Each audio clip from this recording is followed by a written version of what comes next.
अस्सलाम वालेकुम गाइज़। आज की इस वीडियो में मैं आप लोगों के साथ बात करने वाला हूँ एचईसी की वेरिफिकेशन या अटेस्टेशन। एचईसी से डिग्री की अटेस्टेशन कैसे करवाते हैं। तो एचईसी से डिग्री की अटेस्टेशन करवाने के लिए सबसे पहले आपको जो एचईसी का गवर्नमेंट का एक वेबसाइट का पोर्टल है उसके ऊपर आप लोगों को अपना अकाउंट बनाना पड़ेगा। जब आप उसके ऊपर अपना अकाउंट बना लेंगे तो उसके ऊपर सारे आपने अपने जो डॉक्यूमेंट्स हैं वो अपलोड करने हैं, सारी इंफॉर्मेशन डालनी है और सारे डॉक्यूमेंट्स अपलोड करने के बाद वो एक स्क्रूटनी लेंगे, उसकी स्क्रूटनी करेंगे उसकी आपके डॉक्यूमेंट्स की। और स्क्रूटनी के बाद वो आपको एक टाइम देंगे कि कितने टाइम पर आपको जो है वो अपॉइंटमेंट मिलेगी। अच्छा, अब अपॉइंटमेंट का तरीका ये होता है कि मैंने 2 अगस्त को जो है अप्लाई किया था और जो मुझे अपॉइंटमेंट है वो मिली थी 5 सितंबर की।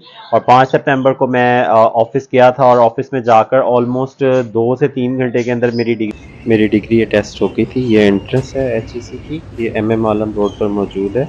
एंट्रेंस से दाखिल होने के बाद जो है वो आपको ये बिल्डिंग नज़र आएगी। इस बिल्डिंग के रूम नंबर 1 में ही जाना होता है अटेस्टेशन के लिए। रूम नंबर 1 में दाखिल होने के बाद जो सीन है, जो मंज़र है वो कुछ इस तरह का होता है। सीट के पीछे सारा कुछ लिखा होता है, क्या क्या रिक्वायरमेंट्स हैं। ये तीसरी सीट के पीछे दरमियान में लिखा हुआ था। यहाँ पर टोटल 5 काउंटर्स होते हैं। 5 काउंटर्स में सबसे पहले काउंटर पर आपके ओरिजिनल सर्टिफिकेट्स चेक होते हैं, सारे के सारे लेकर जाने हैं आपने।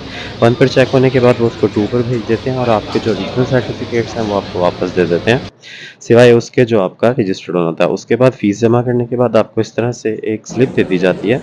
मेरा नंबर 29 था और ये आपको 4 नंबर जो काउंटर है यहाँ से ही वापस मिल जाती है। आपको कहा जाता है कि आधे घंटे बाद या 45 मिनट्स बाद आपको वापस मिल जाएगी, लेकिन मुझे ऑलमोस्ट 2 घंटे का टाइम लग गया था। लेकिन ओवरऑल ठीक है, हो जाता है।